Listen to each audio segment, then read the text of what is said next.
Shalom, selamat pagi sahabat-sahabatku yang kasih Tuhan, apa kabarnya? Hari yang baru yang Tuhan ciptakan, udara yang segar. Lihat di belakang saya sebentar lagi matahari akan terbit. Sebagai bukti kasih sayang Tuhan dalam hidup ini. Tetap jalani hidup ini dengan rasa syukur, tetap bersemangat. Apapun yang terjadi, percayalah Tuhan tetap memelihara dan menjaga kita. Bapak Ibu, ada satu kisah yang sangat menarik di dalam kitab Rut 1 ayat 21.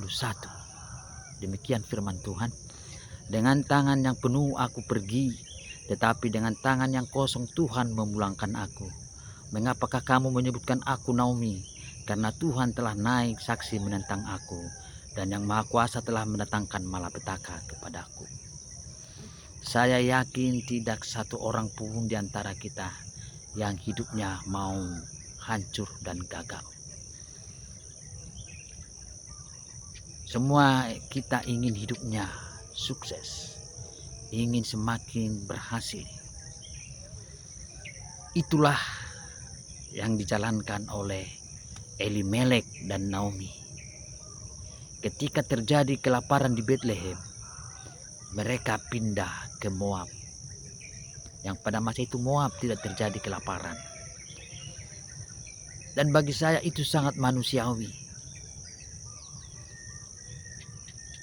Ketika terjadi kelaparan di satu tempat, maka naluri kemanusiaan kita, naluri kita untuk bertahan hidup, kita akan melakukan segala sesuatu. Lihat Abraham ketika terjadi kelaparan di Israel. Dia pergi ke Mesir untuk bertahan hidup. Ishak ketika terjadi kelaparan di tanah perjanjian, di negeri yang ditempati oleh Ishak, dia pergi ke Gerar. Ini sebuah pengalaman hidup. Adalah sangat manusiawi ketika seseorang mengalami kelaparan di sekelilingnya, dia akan pergi melangkah. Nah Bapak Ibu, sekalipun ada orang yang menafsirkan bahwa langkah Naomi dan Elimelek adalah sebuah kegagalan, adalah sebuah keputusan yang salah. Dia meninggalkan rumah roti, rumah berkat di Bethlehem. Tapi bagi saya tidak fokus kepada kegagalannya. Saya lebih fokus kepada bagaimana Tuhan mendesain kembali kehidupan Naomi. Bapak Ibu, ada banyak yang menafsirkan bahwa Naomi dihukum Tuhan di Moab karena meninggalkan Bethlehem. Moab memang menyembah Allah-Allah lain, tidak seperti Bethlehem menyembah Yahweh, menyembah Allah Abraham dan Ishak dan Yakub. Tapi Bapak Ibu, coba kita fokus kepada cara Allah mendesain kembali kehidupan Naomi. Bapak Ibu, ketika Naomi sampai di Bethlehem,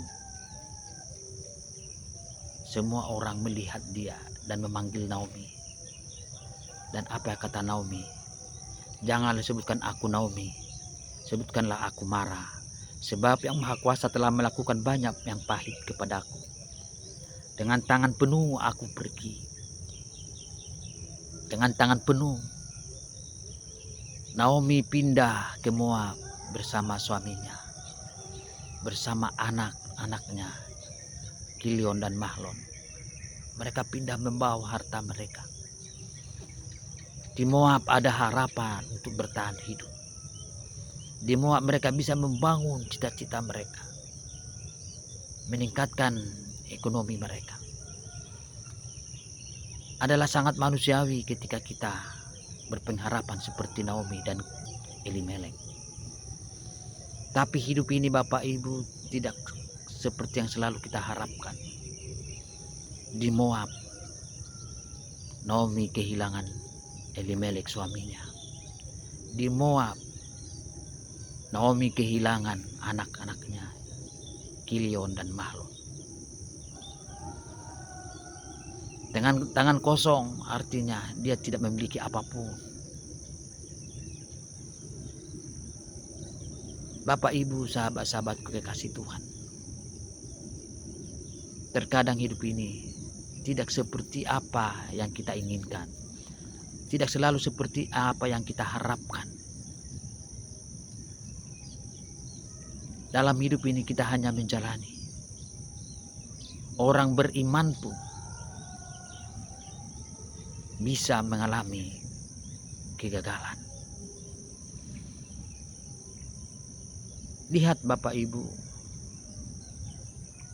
harapan itu terdengar oleh Naomi di Moab bahwa Bethlehem telah diperhatikan Tuhan kembali. Secerca harapan di pikiran Naomi. Dia pergi ke Bethlehem hanya sekedar bertahan hidup kembali. Dengan segala keputusasaannya, dengan kekecewaannya, dia kembali ke Bethlehem. Mungkin di dalam pikirannya, biarkanlah saya dikubur di Bethlehem.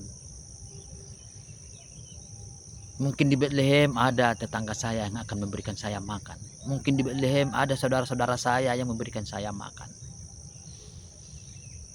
Inilah sebuah pemikiran daripada Naomi, sehingga dia berniat kembali pulang ke Bethlehem. Bapak Ibu, ketika Naomi ingin pulang ke Bethlehem dengan putus asa, dengan tangan kosong,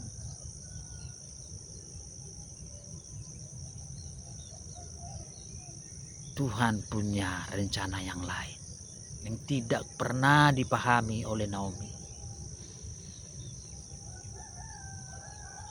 Lihat bagaimana cara Tuhan mendesain kembali kehidupan daripada Naomi.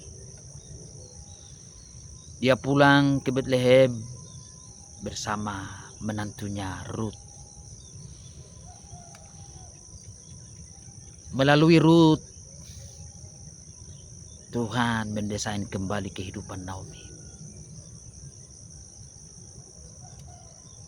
Siapa yang pernah menyangka bahwa dari reruntuhan kehidupan Naomi, dari puing-puing kehidupan Naomi, Tuhan mendesain kehidupan Naomi yang sangat luar biasa. Percayalah Bapak Ibu, Alkitab katakan Tuhan tidak pernah membiarkan kita sampai tergeletak. Tuhan tidak membiarkan Naomi sampai tergeletak.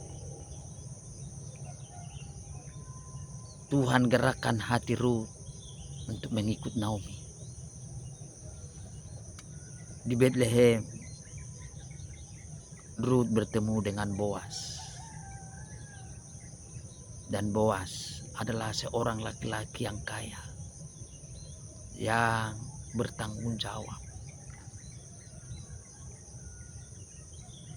dan menikah dengan Ruth. Lalu Ruth melahirkan namanya Obed, ayah Isai, kakek daripada Daud, Raja Daud. Saya sangat senang dengan di ayat pasal terakhir Rut 4 ayat 15. Dan dialah yang akan menyegarkan jiwamu dan memelihara engkau pada waktu rambutmu telah putih. Sebab menantumu yang mengasihi engkau telah melahirkannya, perempuan yang lebih berharga bagimu, dan 7 anak laki-laki. Dan Naomi mengambil anak itu serta meletakkannya pada pangkuannya, dan dialah yang mengasuhnya. Dan tetangga-tetangga perempuan memberi nama kepada anak itu, katanya, pada Naomi telah lahir seorang anak laki-laki. Lalu mereka menyebutkan namanya Obed. Dialah ayah Isai, ayah Daud. Lihat Bapak Ibu, dia kembali dari Moab sampai ke Bethlehem. Tuhan mendesain kembali kehidupan Naomi. Tuhan mengangkat kehidupan Naomi dari puing-puing berantakan. Bapak Ibu, hidup ini terkadang seperti Naomi. Terkadang kita salah mengambil keputusan, meninggalkan Bethlehem, pergi ke Moab. Tapi ingat Bapak Ibu, lihat kehidupan Naomi. Dia tetap diangkat Tuhan. Hidup Naomi didesain kembali.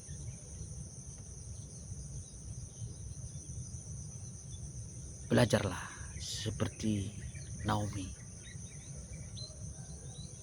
Dia tetap bertahan. Dia tidak tinggal di Moab sampai Tuhan memanggil dia. Coba seandainya dia kembali ke Bethlehem, Tuhan tidak akan pernah mendesain kembali kehidupannya. Kalau dia putus asa di Moab, dia pasrah di Moab, dia menyerah di Moab, menunggu ajalnya di Moab, Tuhan tidak akan pernah mendesain kembali kehidupannya. Tapi karena dia kembali ke Bethlehem, dia kembali ke Tuhan, Tuhan mendesain kembali kehidupannya. Setiap manusia pernah mengalami kegagalan, tapi jangan pernah hidup di dalam kegagalan tersebut. Kembali bangkit.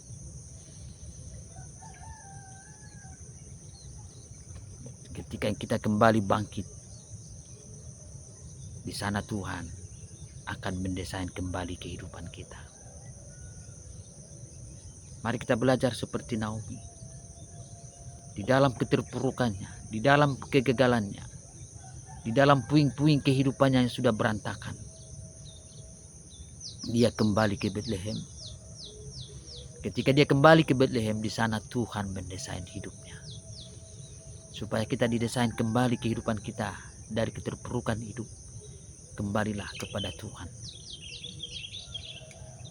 Supaya Tuhan mendesain kembali kehidupan kita. Shalom, selamat pagi, Tuhan berkati kita semua. Tetap semangat dalam menjalani hidup ini. Amin.